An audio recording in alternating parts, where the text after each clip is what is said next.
Favorites Bingo can be played with 1 to 8 players. There are 8 player cards, 1 caller card.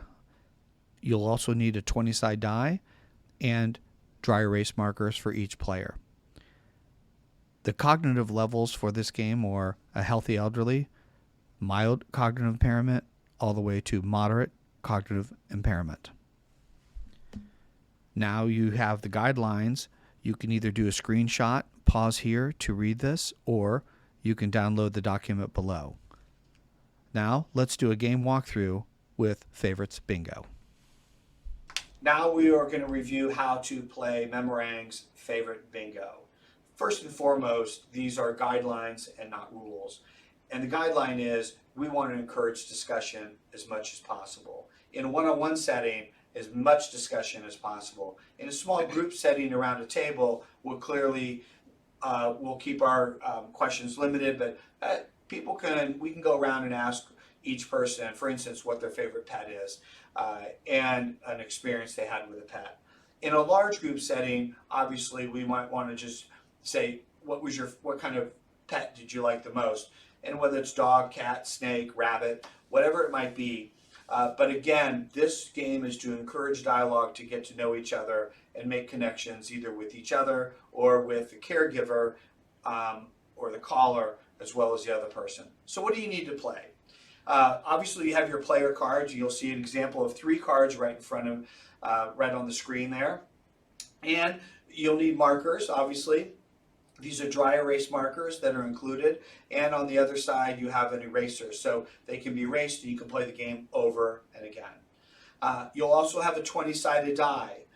Those 20-sided die are tied to the caller card, and each caller card will have all of the options that'll be on the player cards. Here we have about 20, and in each block you'll have a number in the top left-hand corner.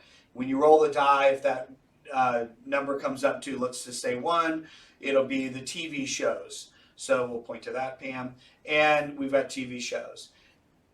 And if you get this video, remember on the back of every one of the caller cards are your instructions. So it really will go through each of one of those to give you guidelines. It's a great refresher to get yourself started on the game. So we all know how to play the game: diagonal, horizontal, up and down. 3 in a row will score. You can do a T-shaped, and you can do 4 corners, and then you can go to a coverall. Typically, we'll start with the traditional. We'll pepper in the others as a change of pace. But one tip I want to provide to you when you're playing the game is if you find yourself in a larger group or a smaller group setting where 1 or 2 players that have cognitive issues aren't winning, they're not playing that well, and they may be getting disengaged, I'll look at their cards, and for instance, let's look at the 2 outside cards where the word hobby is in the top right-hand corner. So as Beth shows you, points to those 2, yes, then we'll see that. Now I will notice, say the middle person has won a lot of games. The caller may now just call, try to make it so these 2 win. It's a game I play with myself, but we'll say card game. So we'll go into card game.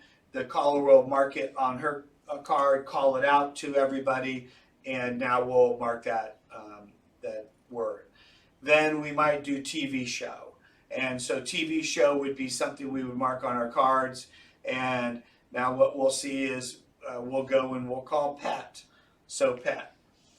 Again, we're having conversations along the way after each one of these, but we're setting these 2 folks up that may be getting stressed out or anxiety starting to set in because they're not winning or getting engaged. And so I might now call car. And so we'll mark the car. And here's what's interesting is now think at the top right corner, we pointed to hobby before. As Beth, if now the caller calls out hobby, and now we have 2 people that win at the same time. These just happen to be the 2 that haven't won yet and that we actually want to make their day. So that's just a little tip that we use. But again, it's about the conversation and the journey. Use this the best you can. On the back end of you have the dry eraser. Go ahead and erase your cards, and then you can get ready for the next game. And Enjoy the game. Again, the instructions are on the back. Also, you can download them in the link below. And good luck playing MemaRang Favorites Bingo.